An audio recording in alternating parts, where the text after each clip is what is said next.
Good morning, good afternoon, good evening, wherever you are, whatever you're doing, and welcome to another episode of Media Matters by Anfield Index. It is Monday, the 2nd of June. Transfer window 1, I think we'll call it, is now officially open. There's business to be done. There's plenty of rumours. There's plenty of stories to get stuck right into. And I'm joined as ever by the renowned and the respected David Lynch. And David, even just this little 10-day window, it's going to be pretty busy and insane, isn't it, really? Yeah, it definitely looks like it. I think a lot of clubs are trying to get some chunks of the business done quite early and get it done in that window, just to have, as much set as they possibly can. And I think that's quite important for Liverpool, actually, because we obviously know that, it's going to be a busy one. And a lot of that is going to be dictated by potential outgoings, because there's a very, very long list of potentials who could leave.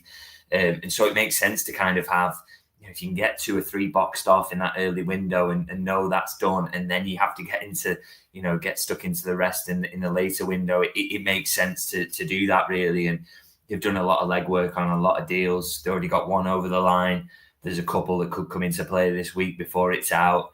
And the hope will be to get them done. And I think that is a sensible approach, because, even if they do end up with 3 signings by the end of this week, there's still going to be an awful lot that they have to do to sort with in terms of outgoings and then replacements for those outgoings. So it's smart to get started early, I think. But I guess there's quite a lot of other clubs as well who are doing similar things because of Club World Cup, or just similarly to Liverpool, want to be as prepared as possible. Yeah, it does feel like Act 1 to the big drama that's set to come, and there will be plenty coming, no doubt, even this week. But before we delve into all the transfer stuff, there was a few other bits that I wanted to chat to you about, because it was yesterday, was the anniversary, wasn't it? The 1st of June 2019, that famous night in the Wanda. And going back all those years, it was great seeing the photos, it was great seeing the videos, the atmosphere and everything like that. What are your favourite memories of that night?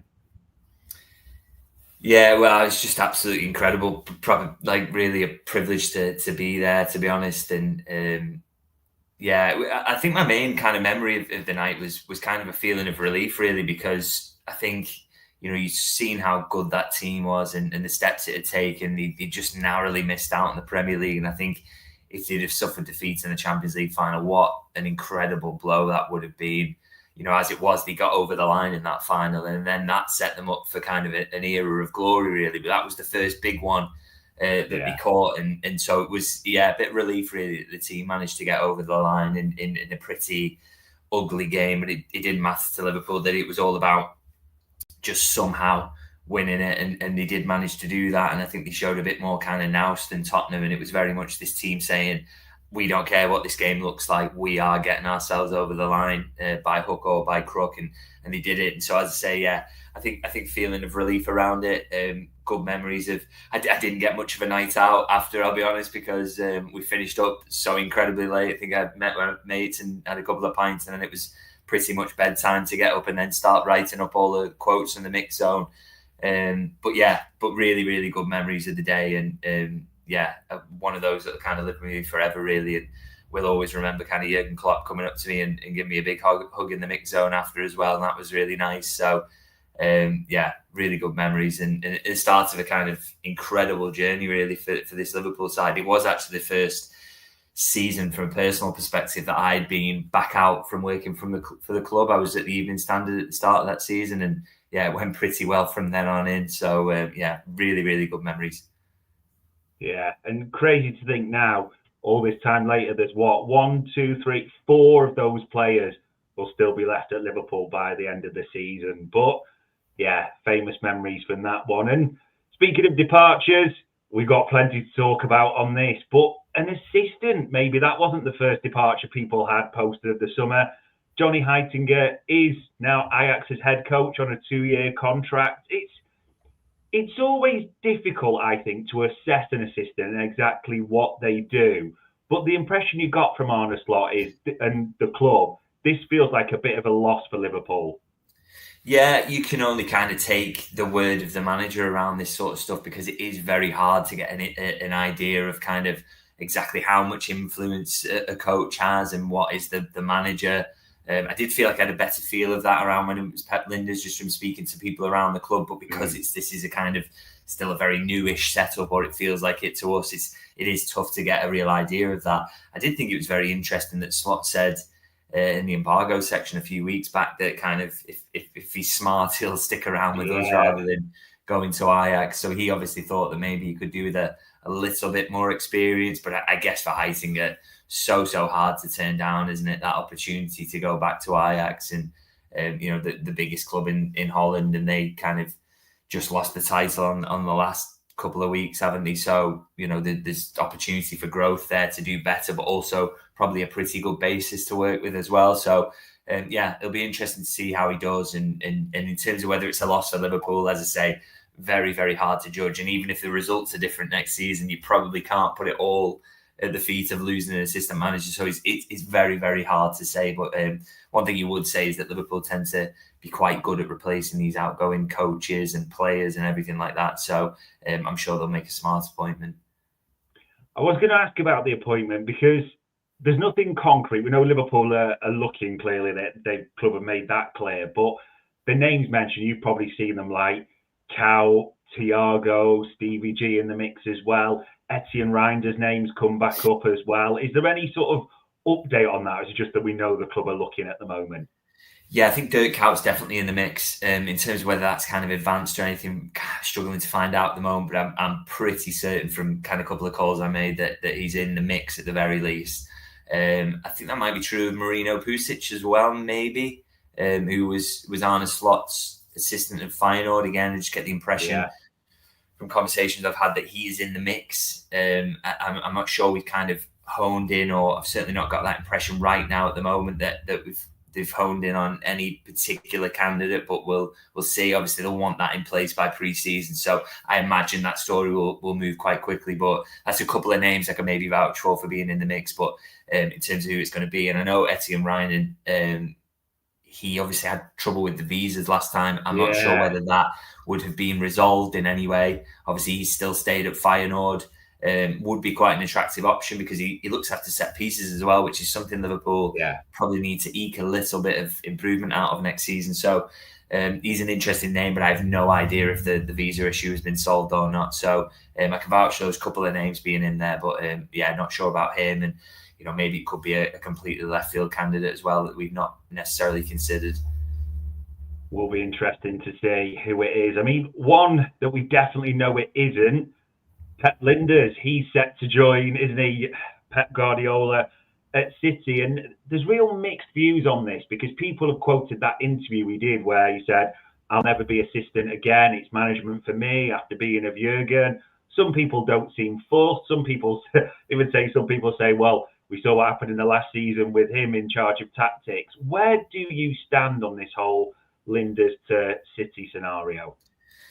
Yeah, it's a strange one, really. I mean, you can't maybe judge him on the quotes that he's around kind of never being an assistant again, because I guess a lot of that was based on that he would go out and be a bit more of a success. And clearly, it's just something's not working for him there when he is an out-and-out manager rather than a coach, which is a shame. And you can't do him down because, I mean, he's coaching at the very, very elite level of the sport, and he's won everything as part of Jurgen Klopp's team and had a profound influence on that, by the way. I will always bang the drum for that. For some reason, he became, amongst a lot of people, kind of a little bit of a bogeyman in some of the rougher seasons towards the end. But honestly, if people knew that the amount of influence he had on building that team that won the Champions League and won the Premier League, I think people would walk that stuff back, because he had a lot of control over that.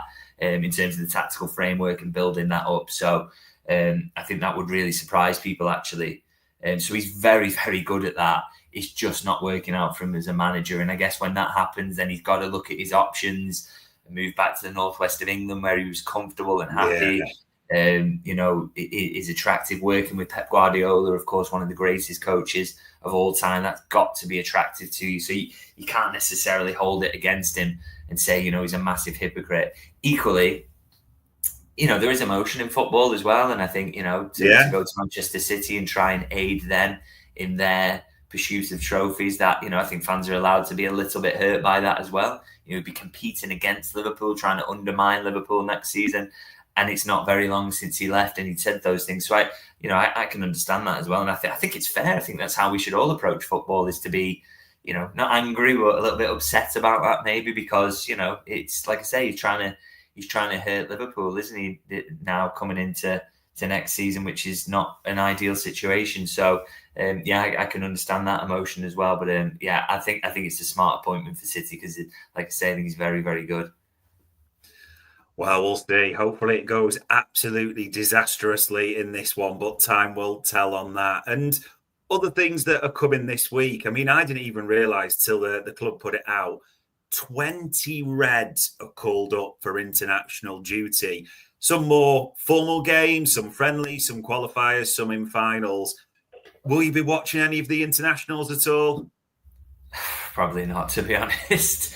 I maybe try and avoid them, to be honest. I'm not averse to kind of switching off from football for a couple of weeks at the very least.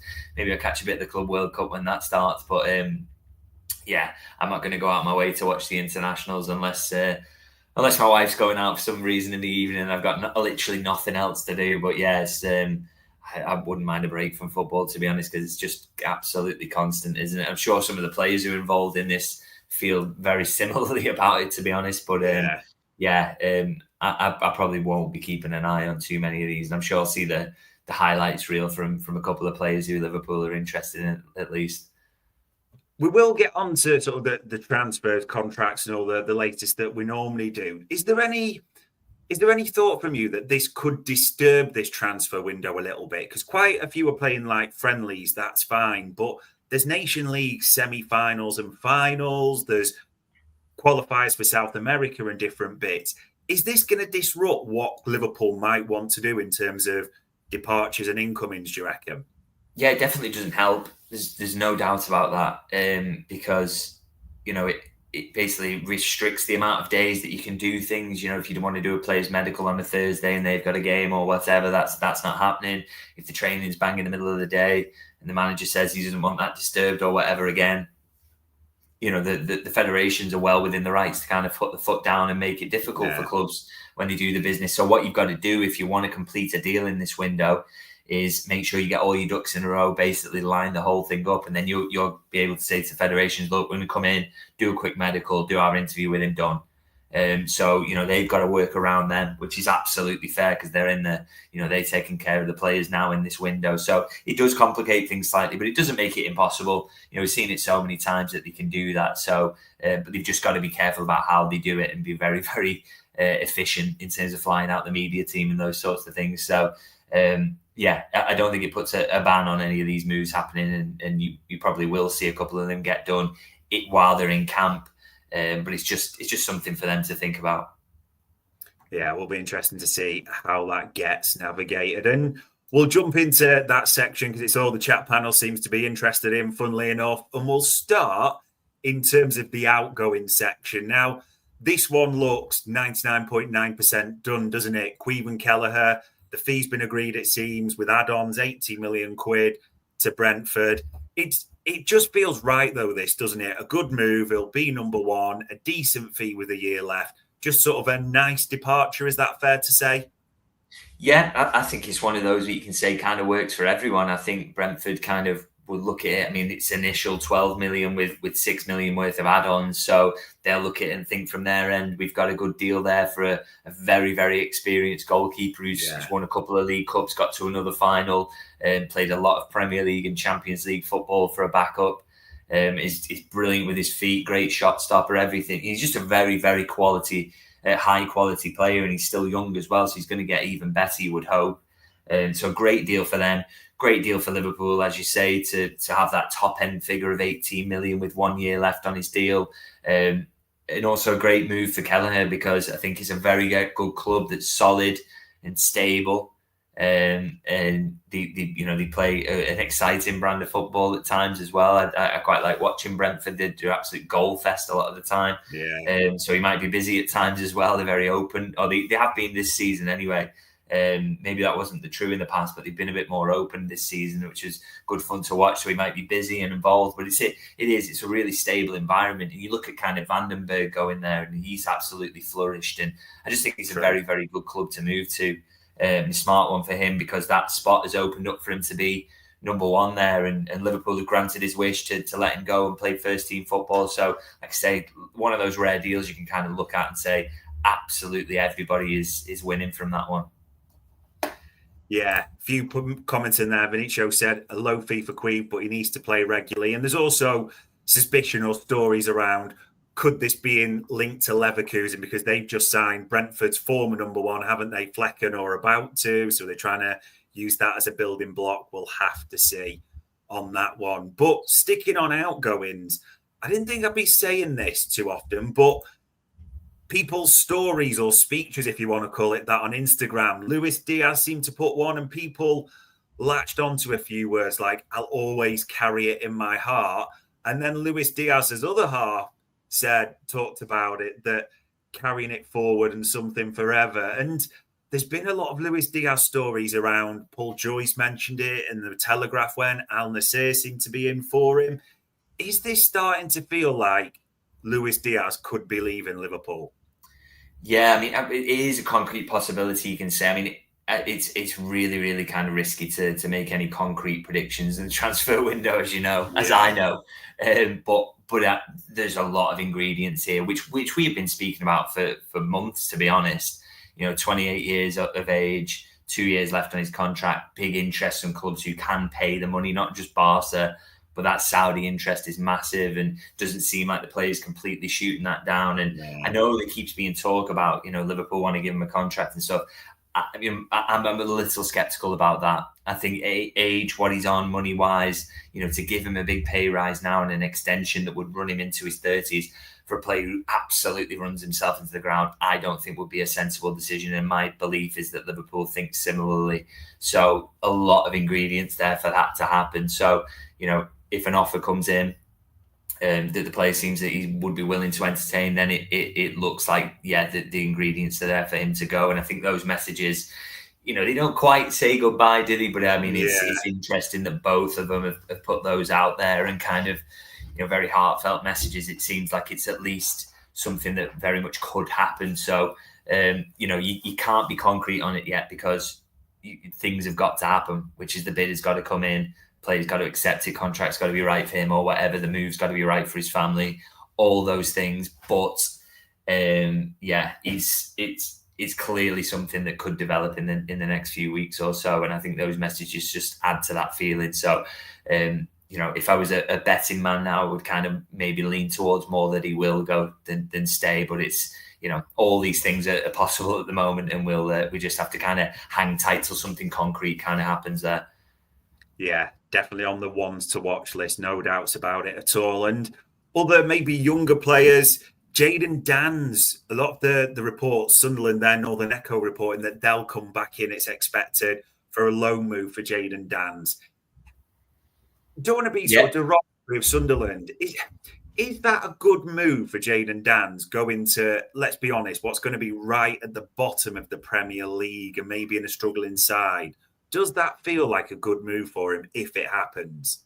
I think so, because I mean it's a better move than a Championship loan, and I mean he basically skipped that by going there last season and not even playing a game. So I think to get him a Premier League loan of any sort would be pretty good, to be honest. And I how much business can Sunderland do to really push him down the pecking order? I'm not so sure. So I think it'd be a good move for him. And I mean, you look at, say, Liam Delap, who was in a kind of Ipswich side that really struggled, but he still managed to get the odd goal. He did it well enough to prove that he was at the level, and obviously enough to get himself a move to Chelsea. So I think for Dan's that could be a really good move. But it's and I wouldn't be surprised if they're interested again as well, because he makes a lot of sense for them.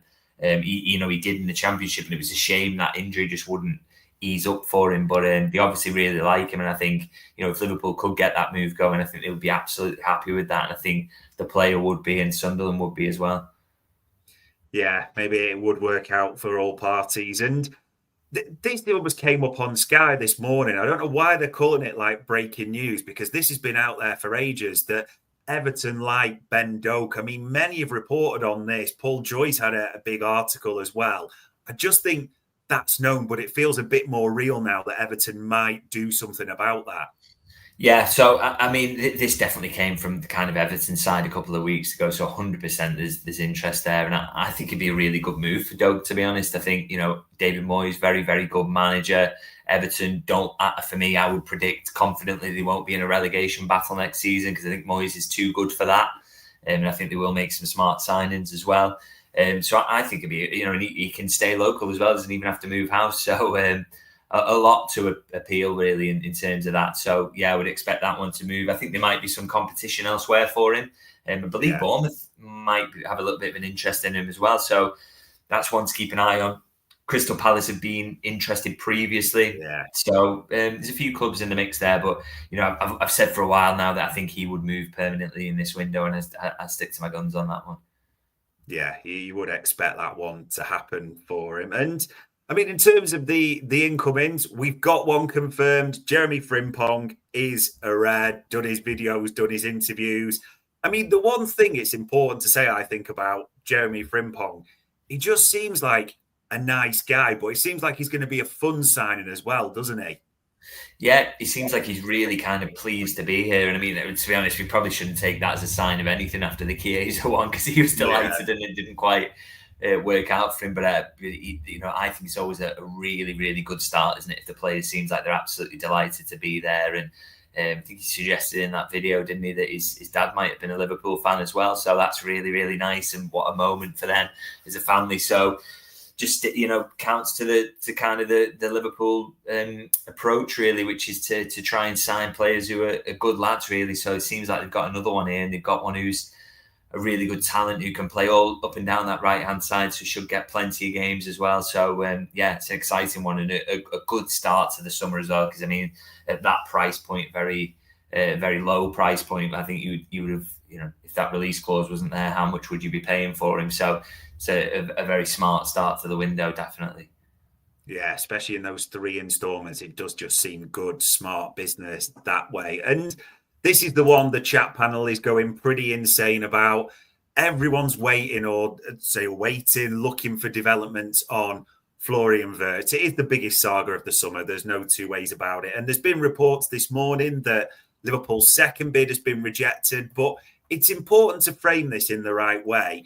Both clubs are still talking. The expectation coming out from Liverpool and the Leverkusen side, this is just expected to be done at some point. It's just, funnily enough, huge negotiations take time, don't they? Yeah, I don't really understand the panic. I try and kind of plug out from all that nonsense, to be honest. Everyone, the player wants to join Liverpool. Leverkusen happy to do the deal with Liverpool, would in fact prefer that to doing a deal with Bayern Munich. There's nobody else really in the mix, with no talk of Real Madrid being there or anything, apart from kind of the odd little quiet rumour, but it's there's nothing concrete there. And like I say, he wants to join Liverpool, and it's a massive deal, and it takes a little while to iron out. I can't really think of good examples of deals of this size being done in a couple of days. So people just need to relax a little bit. It's the expectation on both sides really is that it will get done. So just got to let it happen, and it would be a surprise at this point if it didn't get done. I think they're not a million miles away from each other, and everybody's trying to get the best deal for themselves. But the fact the player is absolutely desperate to join Liverpool is a decisive factor in these things generally, and it will get done, I expect. It does just feel like one where they'll know the price and they'll be prepared to pay it. It's just how the structure works, isn't it, in terms of add-ons? Is it achievable? Everyone's just haggling over those final terms more than anything.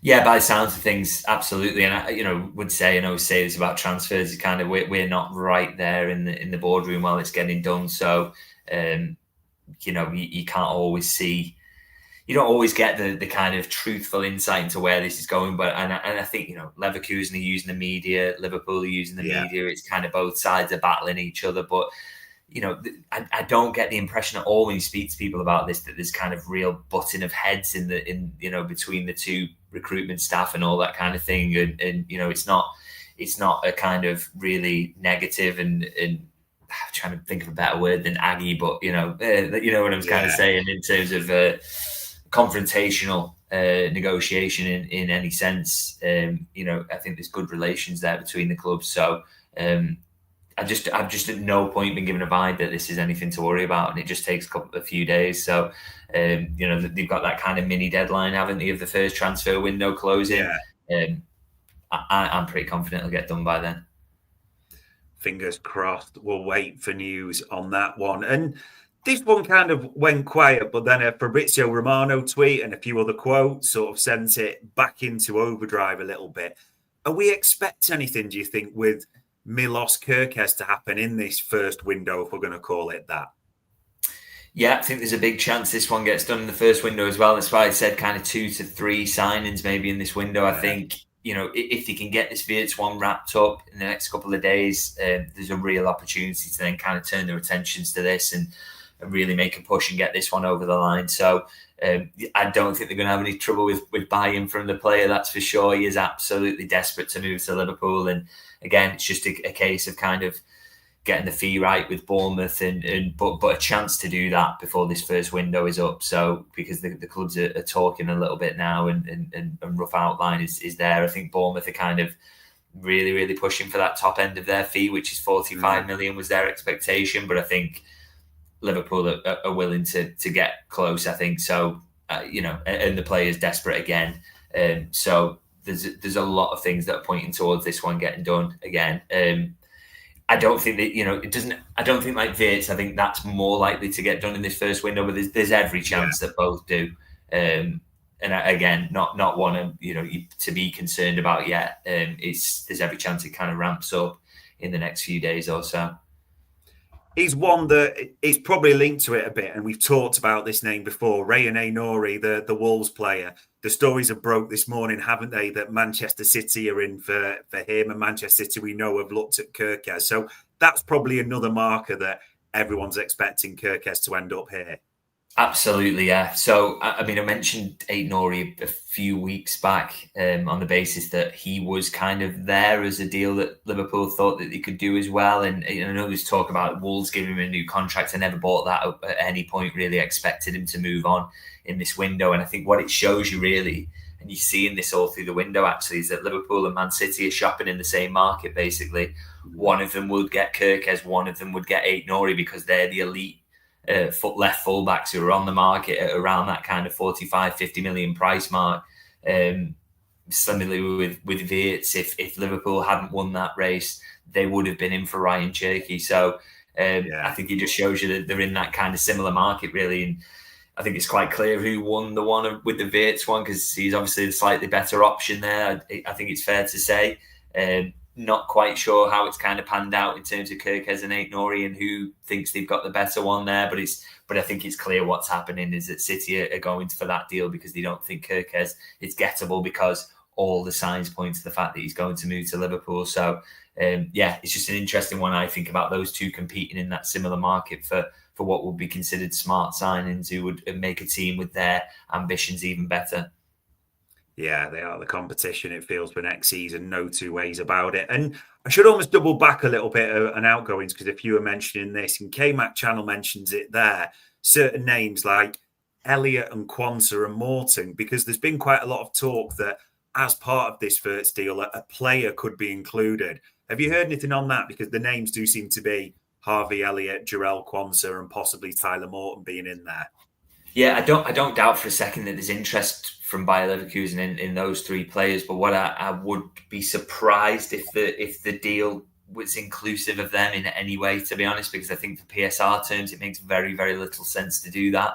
Even if the clubs were essentially lining up a part swap deal, they would still do the deal separately, because it just the way it works for you in terms of as the selling club. It's so much better to have it as a separate deal in terms of what that allows you to do then in terms of your spending. Yeah. So there's no way those will be kind of linked. I mean, you could see maybe Bayer Leverkusen going for Harvey Elliott, going for Jarell Quansah, or going for Morton at some point in either this window or the next one. But I just don't think it will be linked to Wirtz in any way, to be honest. I think that deal will be done as a pure cash deal. Will be interesting to see if there is any links or movement back and forth between the two. And I mean, other incomings, names are still dropping, and it does seem we expect there's a real chance now Luis Diaz, to leave. Everyone expects, as we've talked about a million times, Darwin Núñez, and the names still are there, aren't they? Like Anthony Gordon, Rodrigo, Gonçalo Ramos has now been mentioned as well as possible option. It does feel like Liverpool are still looking for another attacker, it's fair to say, on top of Wirtz, isn't it? Yeah, I think so, because I think there's going to be kind of openings coming, isn't there? I mean, like we said with Diaz, there's a big chance there that he goes. I think Núñez, I'm still in the camp that he absolutely 100% will leave. So that's a couple out the door there that you maybe have to replace. I think there's big doubts over Chiesa. If an offer came in for Jota, that's an interesting one, isn't it? So as much as they want to kind of they'll want to limit the turnover somewhat, but these gaps are opening up for them to add further attackers. I think if they were to add another forward, I think it would have to come off the back of a departure now. I think they'll get Wirtz done before any of that, but then they need to push people out the door. Then they can kind of add some more. But there's a chance that they do go for more, and it'll be interesting to see what they do. I mean, with Ramos, it's not quite worked for him at PSG, has it? Is he very high up the list? I'm not so sure. It's not a name I've personally heard, and it kind of feels like one that would be a bit of a surprise, really, if they did go for him.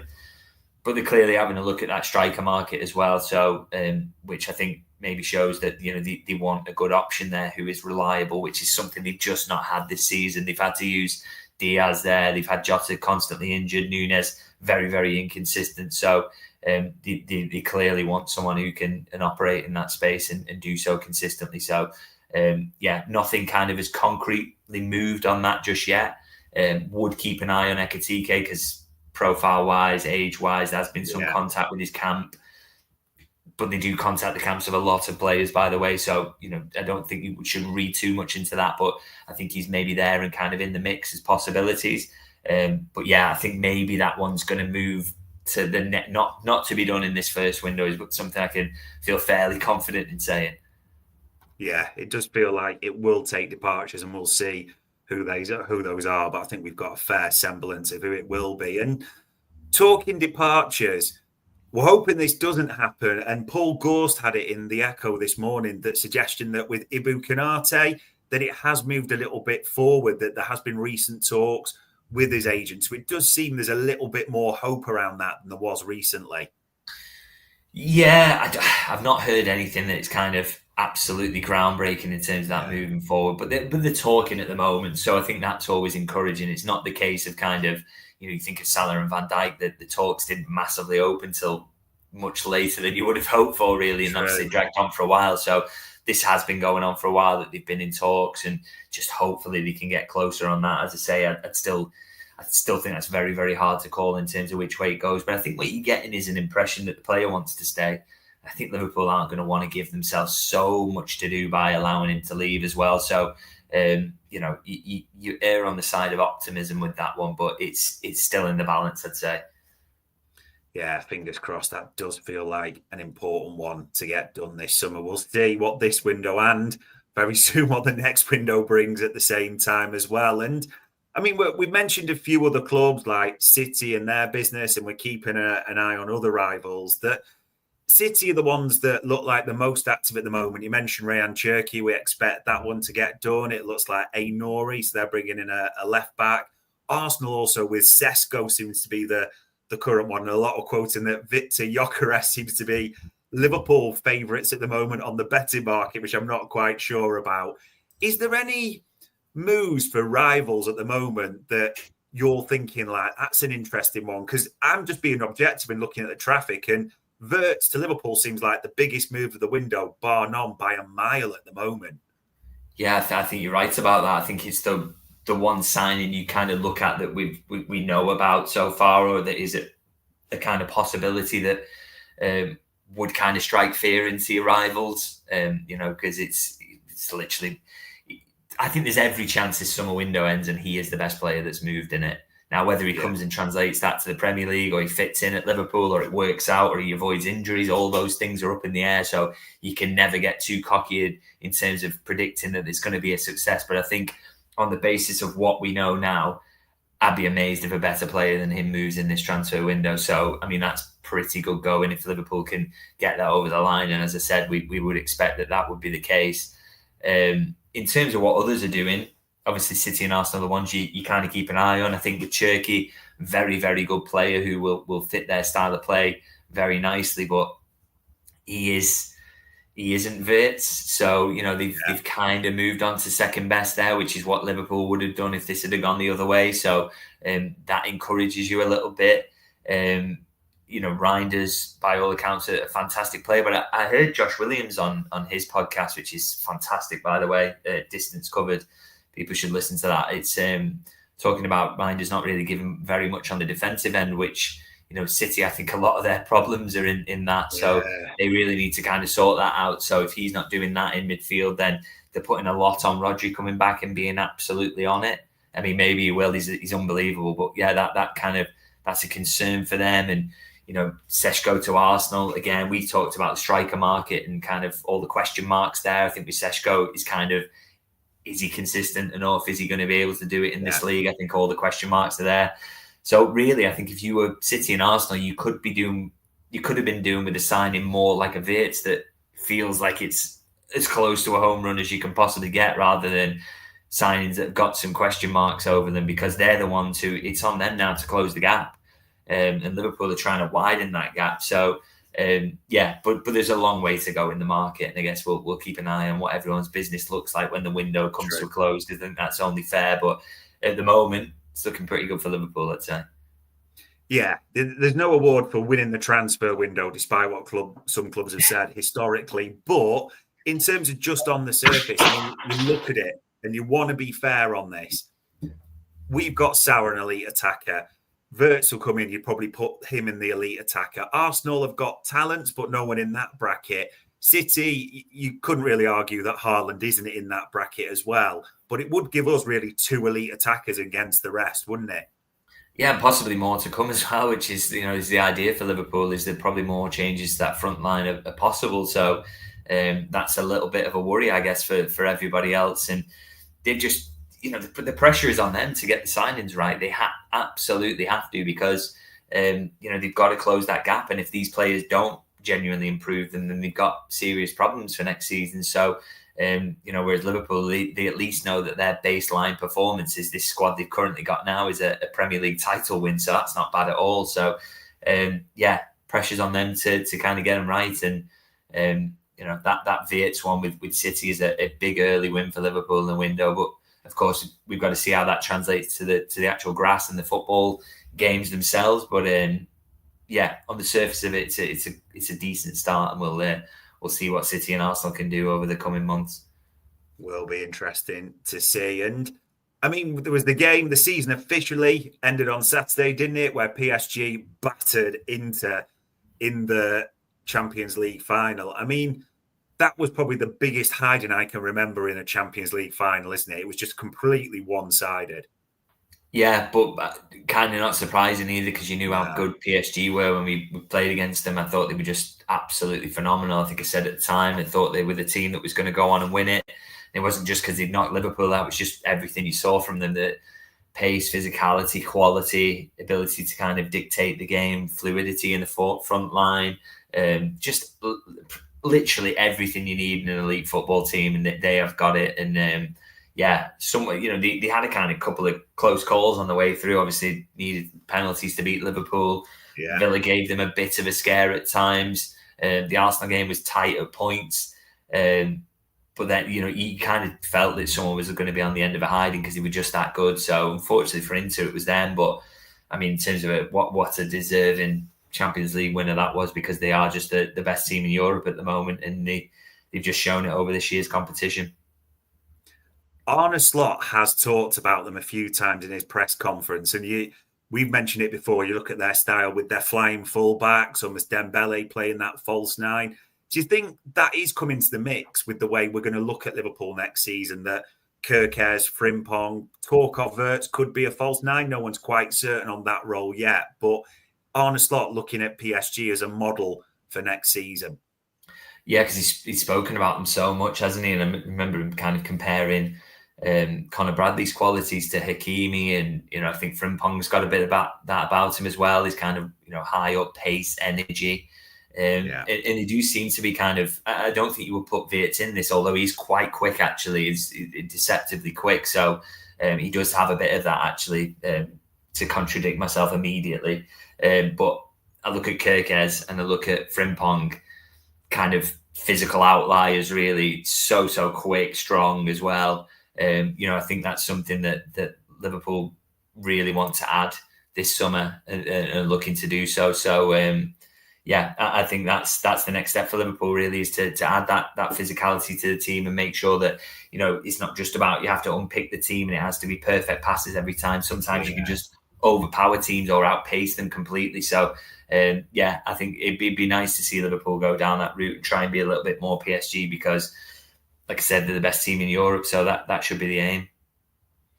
Will be interesting to see how much we resemble them by the end of window number 2. And I suppose the final thing in wider football, you alluded to it earlier, the Club World Cup does start on the 15th of June. So that first window shuts 5 days beforehand. A lot of clubs are having impact on that. As we know, Michael Edwards managed to get a king's ransom out of Real Madrid to let Trent go early as well. So that's coming into deals at the same time. But it's the fact it goes all the way till the 13th of July. And City are in it. Chelsea are in it. Is this going to be a hindrance to them, do you think, for next season?